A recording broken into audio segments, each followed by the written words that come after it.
monster hurricane slamming Jamaica at this hour. A Category 5 hurricane, winds up to 185 miles per hour.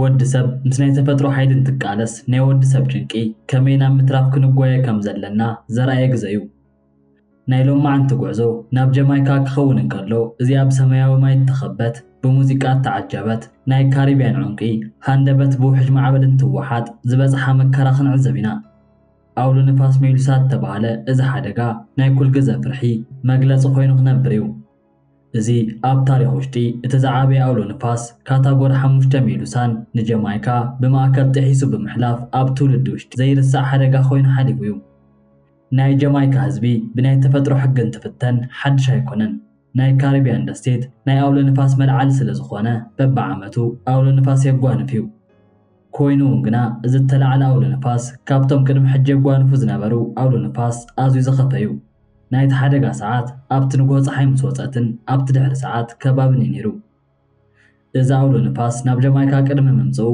ኣብቲ ናይ ካሪቢያን ደሴት ዘሎ ዘይልሙድ ናይ ሙቐት መጠን ምኽንያት ገለ ኣንፈታት ከርኢ ፀኒሑ እዩ ናይዚ ኣውሎ ንፋስ ቅልጣፈ እውን ኣብ ሰዓት 185 ብምዃን ኣብ ናይ ጀማይካ ታሪኽ እቲ ዝሓየለ ሓደጋ ኮይኑ ተፃሒፉ እዩ እዚኣ ንእሽተይ ደሴት ኣዝያ ናብ ዝኸፈ ሓደጋ ክትወድቕ ኪላ እያ እቶም ጠቅላይ ሚኒስተር ከይተረፉ እዚ ሓደጋ ኣዝዩ ዝኸፈ ከም ዝኾነ ገሊፆም እዮም እዚኣ ደሴት ኣብ ታሪኽ እቲ ናይ ፈለማ ሓደገኛ ዝኾነ ማሰይቲ እናተቐበለት እያ እዚ ማለት ድማ ጀማይካ ቅድሚ ሕጂ ሪኣቶ ዘይትፈልጥ ናይ ህውከትን ውድቀትን ተጓንፎ እናተቐበለት እያ በዚ ሓደጋ ምኽንያት እውን ኣብ ሒደት ሰዓት ውሽጢ እቲ ናይ ምዕራብ ጀማይካ ጎደና ሙሉእ ንሙሉእ ክህሰክ ኢሉ እዩ ሙሉእ ንሙሉእ እውን ቢንቶታት ፈሪሶም እዮም ብምቕፃል ድማ እቶም ናይ ኤሌክትሪክ ገመዳት ናብ መሬት እንትወድቁን ኩሎም ናይ ርስሓት መወገዲ ቱቦታት ድማ ተዓቢሶምን እዮም ናይዚ ኣውሎ ንፋስ ሕምብርቲ ተባሃለ እቲ ማእከላይ ክፋል ብቀጥታ ብሃሮቨርን ብዌስት ሜሪላንድ ክሓልፍ እንከሎ ኣብ ኔግሪል ምስ ሳቫና ማዳ ዘብፅሖ ማሰይቲ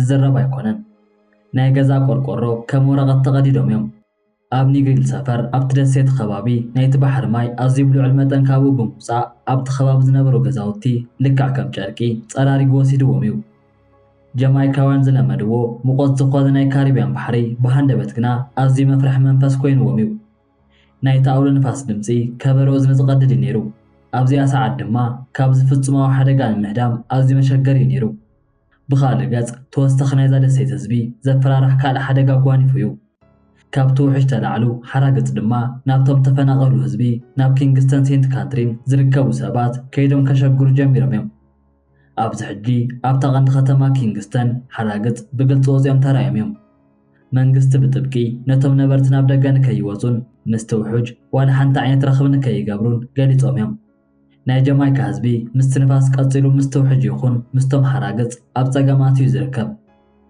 እዚ ኩነታት ካብ ፍርሒ ሓሊፉ ምስ ናይ ሞራል ውድቀት ኣዝዩ ከቢድ እዩ ሰባት ኣብ ገዝኦም ውሽጢ ተዓፅዮም እዮም ብክልተ ገፅ ድማ ክፈርሑ ጀሚሮም እዮም እቲ ሓደ ዘየቋርፅ ናይ ንፋስን ውሕጅን ሓይሊ ዝመፅእ ሓደጋ እዩ እዚ ናይ ውሕጅ ሓደጋ ከቢድ ዋላ እኳ እንተኾነ እቲ ሓቃዊ ናይ ሰባት ስቃይ ዝመፃሉ ግና ካብቲ ምፍንቃላት ሒዙ እዩ ኣብዛ መላእ ደሴት ናይ ኢንተርኔት ግልጋሎት ተቋሪፁ እዩ ኣብ ሰሜን ምዕራብ ኣብ ዝርከብ ናይ ሃሮቨር ከተማ እውን ተቋሪፁ ፀኒሑ እዩ ኣብ ካልኦት ከባቢታት ድማ ብሒደት እናሰርሐ ፀኒሑ እዩ ንቤተሰብ ካብ ምርካብ ኣዝዩ መፀገሚ ቃልሲ ገይርዎ እዩ ሓንቲ ኣደ ወዳ ኣብ ከመይ ዓይነት ኩነታት ከም ዘሎ ክትፈልጥ ኣይከኣለትን ወላ ልቦ እውን እንተኾነ ንቤተሰቡ ካብ ዝሓያል ሓደጋ ክከላኸለሎም ኣይከኣለን እዚ ልክዕ ከም ምፅኣት እዩ ኩሉ ሰብ ንርእሱ ከትርፍ እዩ ዝፍትን እምበሪ ወላ ሓደ ንካልእ ክሕግዝ ዝኽእል ኣይኮነን ኣብታ ቀንዲ ከተማ ኪንግስተን ምስ ሴንት ካትሪን ተባሃላ ከተማታት እቶም ተቐመጥቲ ህዝቢ ናብ ብርኽ ዝበለ ቦታ ወፂኦም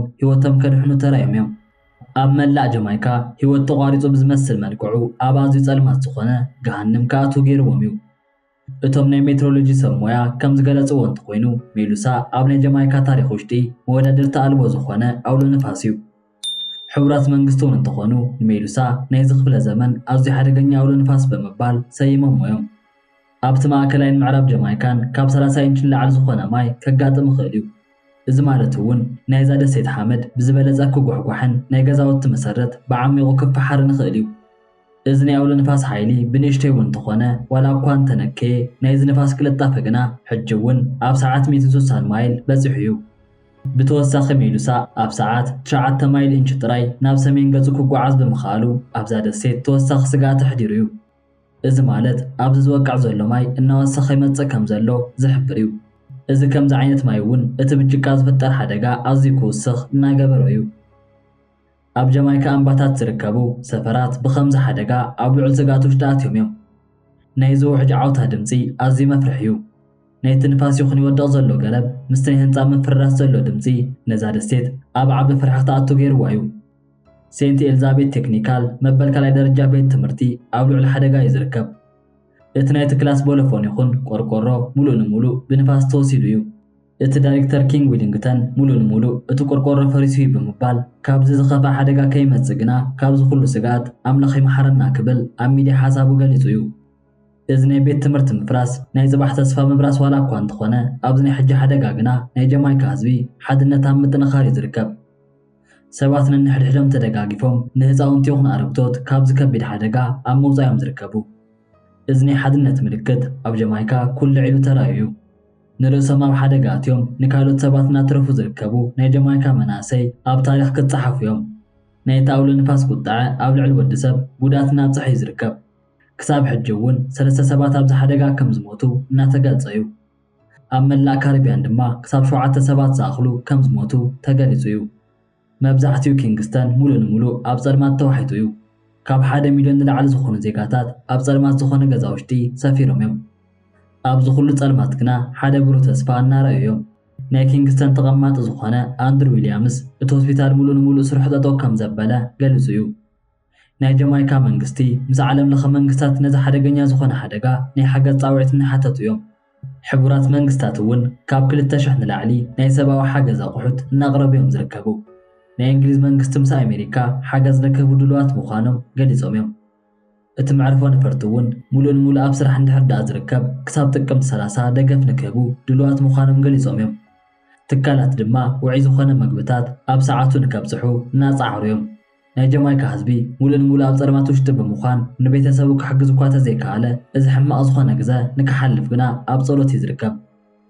ኣብ መጨረሻ ድማ እዚ ኣውሎ ንፋስ ሜሉሳ ናብ ኩባ ምስ ባሃማስ እኳ እንተኸደ ኣብ ጀማይካ ዝገደፎ ጥፍኣት ንወራሕትን ዓመታትን እንትተርፍ ናይ ሜሊስካ ምህናፅ ቃልሲ እናገበረ እዩ። መሰረተ ልምዓት ፈሪሱ ሃብቱ እናጠፈ እዩ ዝርከብ። ናይ ሜሉሳ ስም ንዘንተ ዕለት ኣብ ታሪኽ ክፀሓፍ እዩ።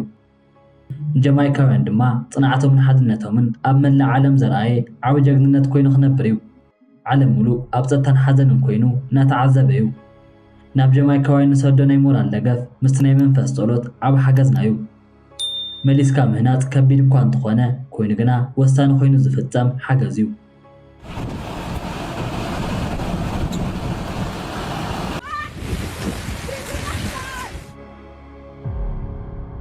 ነቲ ሓበሬታ ተፈቲኹሞ ላይክ ሸርን ብምባል ንዘለኩም ሪቶ ድማ ኣብ ናይ ኮመንት ቦታ ግደፉለይ ክብል ፈቱ።